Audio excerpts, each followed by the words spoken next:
Olá, muito bom dia. Obrigada pela sua companhia logo tão cedinho. Hoje é quarta-feira, dia 18 de janeiro. Manhã no Ar está começando com as principais notícias do dia e eu te convido a conhecer os destaques do programa de hoje. Mais um dia de prejuízos. Forte chuva que atingiu a cidade nesta terça-feira causou alagações e pelo menos 15 árvores caíram. Em Manacapuru, a chuva também causou transtornos. 2 casas desabaram e uma enorme cratera se abriu no local com a força das águas. Esse carro, que estava estacionado em frente a uma das casas, também foi levado barranco abaixo. Delegacia especializada registrou aqui na capital mais de 3.500 ocorrências de agressão contra mulheres dentro de suas próprias casas. Uma mulher que denuncia, ela consegue parar com essa violência. E ainda começa o mutirão para analisar os processos de presos provisórios no estado. Bom, o sistema penal está lento. Estamos tentando corrigir isso. E hoje vamos começar a mostrar os preparativos das escolas de samba do Grupo Especial para o Carnaval de Manaus. Nesta quarta-feira você vai conhecer a Escola de Samba Vila da Barra, estreante no Grupo Especial. Isso e muito mais a partir de agora. Manhã no Ar, o seu dia começa aqui.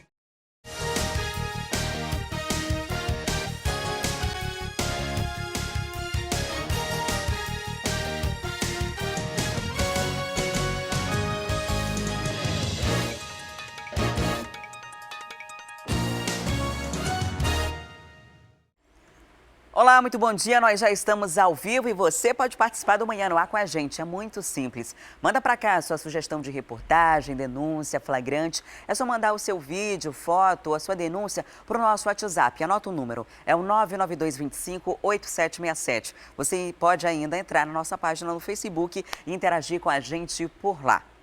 E olha, ontem a greve dos rodoviários pegou muita gente de surpresa, apesar dos rodoviários já terem avisado que isso aconteceria.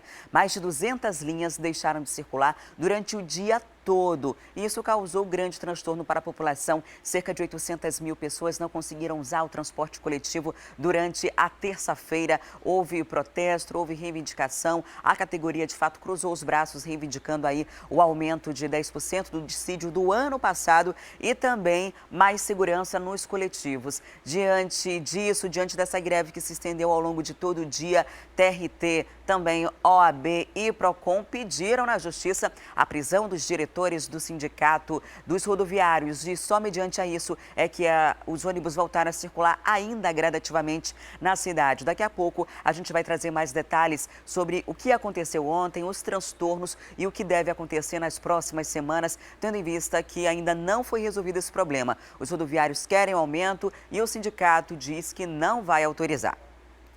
E os manauaras precisaram ter muita paciência também nessa terça-feira, porque além dessa greve dos coletivos, a chuva da tarde de ontem causou a queda de 15 árvores pela cidade e outros contratempos.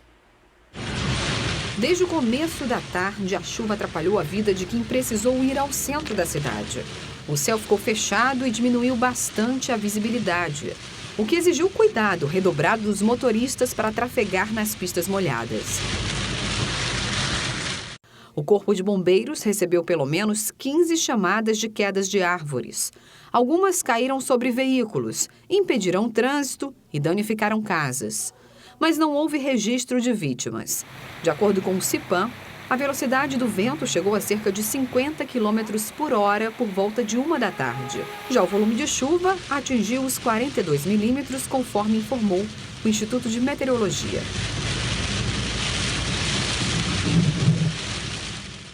E a chuva não causou transtornos apenas aqui em Manaus, causou também na região metropolitana. Lá em Manacapuru, por exemplo, 2 casas desabaram depois de um desmoronamento de terra causado pela forte chuva de ontem.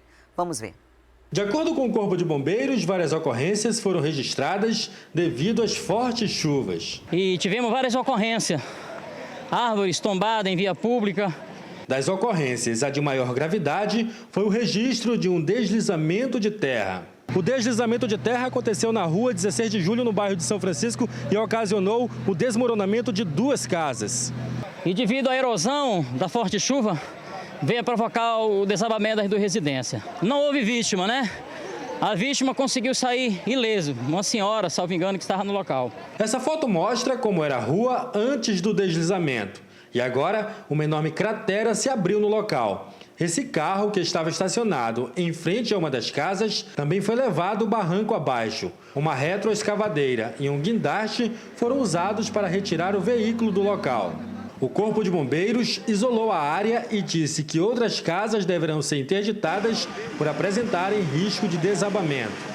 Inclusive a casa do lado direito também precisa ser avaliada pela Defesa Civil do município. Possivelmente poderá até ser interditada. Até porque uma laje representa mais peso, né? E o solo, devido às fortes chuvas que ainda tende a continuar, a tendência é que complique ainda mais a situação. Moradores temem por novos deslizamentos e pedem providências. Aí eu não quero nem ficar mais aqui na minha casa, porque se fosse de noite, né? Muito perigosa, nós estamos vivendo aqui. Se eles tiverem de olhar por nós, é agora, porque eles vão querer, depois que morreu alguma pessoa aqui, né? Os vizinhos daqui todos estão correndo risco. Estamos com mais de ano aqui pelo esse Prosami, para tirar esses pessoal daqui, mais de 20 anos, entendeu? Durante as chuvas foram registrados ainda por toda a cidade vários pontos de alagamentos. E a gente continua falando de casos de comunidade. Os moradores da rua Monte Oreb, no bairro Novo Aleixo, na verdade no bairro Novo Israel, convivem há pelo menos 6 meses com a falta de iluminação pública em um trecho dessa rua. E por conta dos assaltos, tem até morador querendo vender a casa. Iluminação aqui na rua só dos faróis dos carros. Há pelo menos 6 meses, esse trecho da rua Monte Oreb, no Novo Israel, está assim, na escuridão. E por causa disso, os assaltos são constantes. Olha, a gente não pode sair, até a gente do mercadinho ali em cima é perigoso, porque eles assaltam. Tem que a gente estar com fé em Deus, porque o negócio não é fácil, né? Muita preocupação. A dona Cristina se sente refém dentro da própria casa. Eu me sinto numa situação meio constrangedora, né? Quando eu desço do ônibus, 7h30 da noite, eu me sinto ameaçada.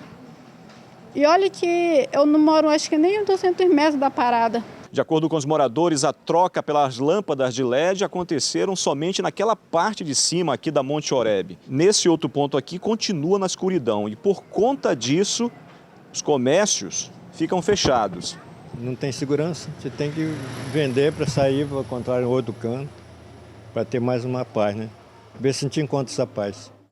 É porque está difícil encontrar essa paz aí no Novo Israel, nesse trecho da rua Monte Oreb. Nós já procuramos uma resposta, procuramos a UGPM Energia, que é responsável por tentar resolver esses problemas com iluminação pública, e até agora nada. O problema é que a gente paga na conta de luz essa taxa de iluminação pública, está lá incluso. Tendo iluminação pública ou não, a gente vai estar pagando. Então, se está pagando, tem que ter o retorno. A empresa deveria ter 48 horas para resolver esse problema. Os moradores já procuraram, isso já são 6 meses aí, e nada foi resolvido. E a gente vai continuar cobrando uma resposta para melhorar a vida dessas pessoas na zona norte da cidade.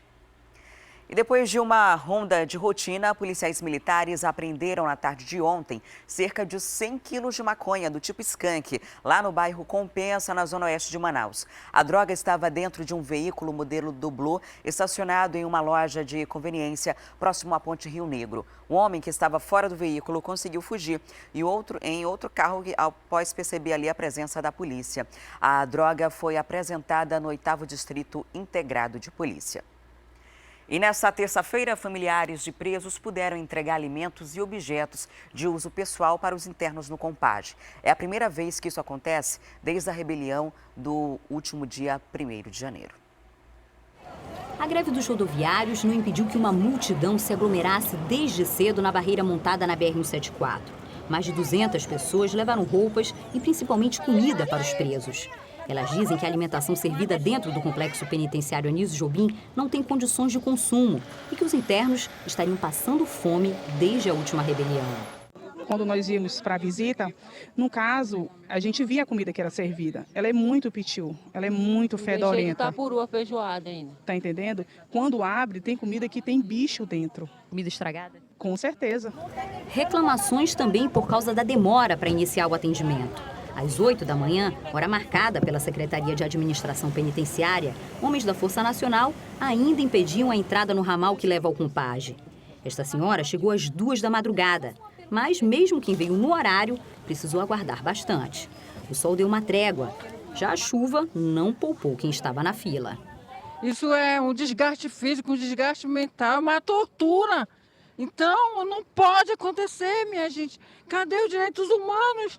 Eu sou uma mãe que estou aqui, olha, desesperada, não fui trabalhar caminhando, porque todo mundo aqui se sacrificando, pegando maior chuva aqui, ficando doente.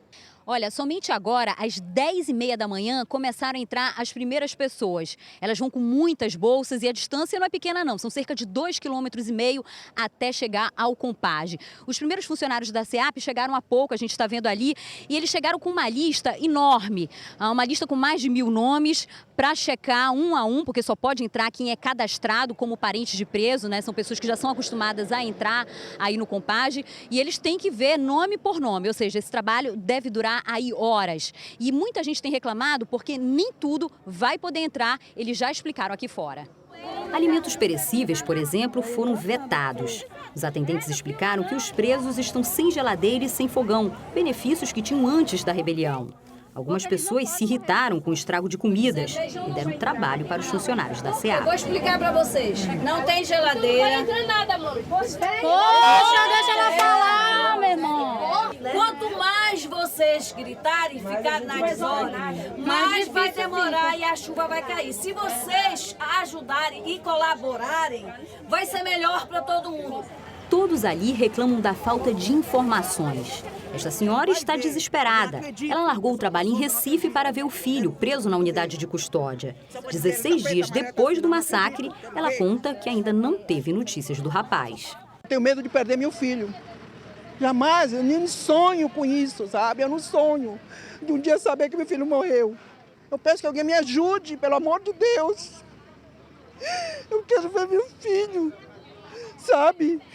Não estou pedindo nada mais, além do meu direito como mãe. Em nota, a SEAP informou que a alimentação dos internos, que inclui café, almoço e janta, é feita por uma empresa terceirizada e que todos os dias a qualidade do alimento é vistoriada. Sobre o atraso na liberação dos familiares na entrada do ramal, a secretaria garantiu que isso vai ser corrigido. Não tivemos retorno sobre a falta de informação sobre os familiares, sobre os detentos do Compage. Nós também entramos em contato com a OAB sobre a questão dos direitos humanos e a instituição declarou que tem feito diversas ações para ajudar os familiares. Recentemente, intermediou o acesso de 10 esposas de internos junto a um desembargador do Tribunal de Justiça e também já entrou com uma ação na Justiça Federal para agilizar a entrada de advogados nos presídios. Instituições do Sistema Penal do Amazonas deram início na semana passada, aliás, nessa semana, a Semana da Justiça Criminal. O que seria isso? É a iniciativa que segue a recomendação da ministra do Supremo Tribunal Federal, Carmen Lúcia, e vai analisar os processos dos presos provisórios aqui no estado. 6.067. Essa é a quantidade de presos em todo o Amazonas, segundo o Tribunal de Justiça do Estado. Desses, mais da metade, provisórios. A preocupação é maior com os municípios do interior. Bom, o sistema penal está lento. Estamos tentando corrigir isso, tomando medidas como as audiências por videoconferência, né? Imediatamente estamos trabalhando com esse mutirão, aparelhando melhor as varas onde os problemas são detectados e, sobretudo, dialogando com o Ministério Público, com a Defensoria Pública e com a OAB, porque uma audiência só se realiza com a presença de todos que compõem o sistema de justiça. Esse esforço concentrado foi um pedido da ministra Carmen Lúcia, presidente do Supremo Tribunal Federal, para que as instituições relacionadas com o sistema penal pudessem priorizar a análise de processos de presos provisórios. Até agora, aproximadamente 430 já foram soltos. Aquele preso que eventualmente a Defensoria Pública não consiga atender ou ainda que não tenha advogado constituído nos autos, pode ser representado por qualquer um desses 50 advogados. Temos uma escala de atendimento para esses advogados no Fórum Noque Reis. O Ministério Público do Estado também dobrou a quantidade de procuradores. Estamos, claro, trabalhando com muita responsabilidade para que, como bem disse o presidente do Tribunal de Justiça, nós não coloquemos na rua pessoas que ofereçam perigo à população. Estamos tendo todo o cuidado para que nós não venhamos a transferir esse risco de dentro do presídio para fora. E o assunto agora é violência contra a mulher. No ano passado, a Delegacia Especializada registrou aqui na capital mais de 3.500 ocorrências de agressão contra mulheres dentro de suas próprias casas. Na maioria dos casos, o agressor é o companheiro da vítima. E as autoridades alertam que o primeiro passo para sair desse ciclo de violência é a denúncia. Vamos conferir. Marcas da violência e do ciúme. O fim do namoro que se transformou em pesadelo na vida dessa mulher. Ele sempre foi muito ciumento, mas eu sempre tentava relevar, achava que ele ia mudar, sabe? Ele vinha dizendo, não, eu vou mudar, por favor, acredita em mim. Ela namorava desde os 17 anos com Arlisson da Silva Basto. Depois de 5 anos de relacionamento, a vítima decidiu terminar tudo. A decisão não agradou o ex-companheiro. Foi então que as ameaças começaram. Ela chegou a prestar queixa na delegacia. Ele me prejudicou, isso me prejudicava no trabalho, vivia me perseguindo no meu trabalho. Antes mesmo de tudo acontecer, eu já tinha feito um boletim de ocorrência no 17º, que fica aqui no Ileia. E o delegado até disse assim, mas você não tem certeza que não vai voltar para ele? Eu falei, não, eu não vou voltar para ele. O que a vítima não sabia era que o ciúme de Arlisson poderia ser ainda maior. Ele pulou esse muro para invadir a casa onde a mulher morava com a família. Ela dormia quando foi chamada por ele. Os vizinhos ouviram o meu grito lá em casa, que eu estava gritando desesperada, socorro, socorro, me ajuda. E aí ouviram e a mamãe apareceu. Quando a mamãe apareceu lá, ele já foi para cima da mamãe. Aí, depois que a minha irmã desceu, aí empurraram ele da escada, ele saiu chutado, correndo pro rumo ali da rua que tem aqui do lado de casa, Bagé. Ele desceu agoniado para lá e conseguiu fugir. No momento da fuga, o Arlisson esqueceu a mochila dele, aqui próximo à casa. Aqui dentro existem algumas roupas, tem toalhas. Aqui na parte da frente da mochila, a gente vê a carteira dele com a carteira de identidade e também a carteira de motorista.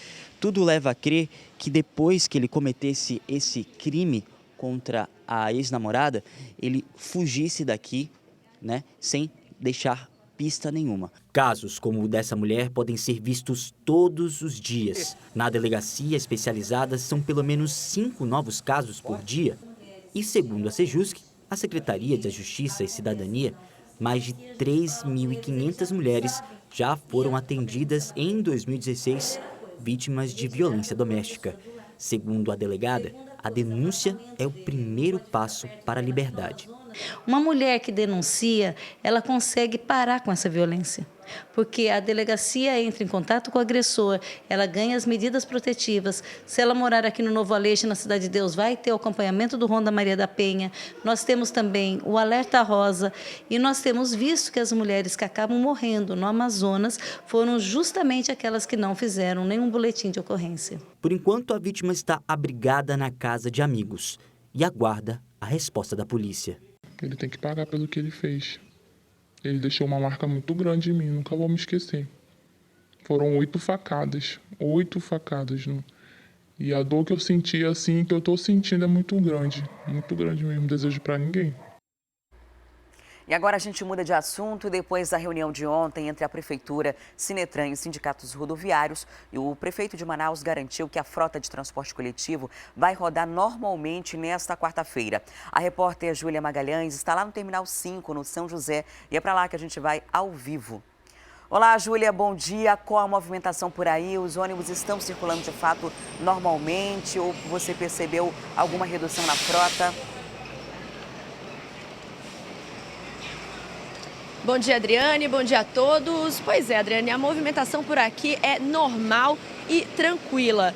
Segundo, logo que a gente chegou aqui por volta das 5h40 da manhã, a gente já conversou com alguns usuários do transporte que falaram pra gente que esse horário é normal, essa movimentação um pouquinho mais calma e com o passar do tempo essa movimentação aumenta. Os ônibus estão circulando sim, a gente já inclusive teve a oportunidade de conversar com alguns motoristas de ônibus que falaram que deram sinal de ok, de que está tudo normalizado. Ontem a gente teve essa greve aí, sem 100% de paralisação. Mais de 800 mil usuários ficaram aí prejudicados, né? Usuários que usam essas 220 linhas que rodam a cidade. Agora, ontem no Manhã no Ar e também no Alô Amazonas, a gente viu que até as bancas, né, os comércios que acabam atendendo a população nos terminais estavam fechados. E hoje a gente já percebe aqui, por exemplo, ó, que já está tranquilo, né? As pessoas já estão podendo aí comercializar, afinal de contas, tem usuários frequentando o terminal, já que o sistema parece, né, que está regularizado, movimentação tranquila, portanto, aqui no Terminal 5, aqui no São José, Adriane. Que boa notícia, Júlia, né, para todos os usuários do transporte coletivo que ontem passaram um grande sufoco. Daqui a pouco a gente volta a conversar sobre isso. Que agora eu vou fazer um intervalo comercial e volto daqui a pouco. A gente vai trazer mais detalhes sobre os transtornos causados por essa greve em toda a cidade de Manaus. Vamos mostrar ainda a reunião entre a categoria rodoviário, Sinetran, Prefeitura, para tentar entrar em um acordo e o que deve acontecer ao longo do dia de hoje. É um instante só, não saia daí.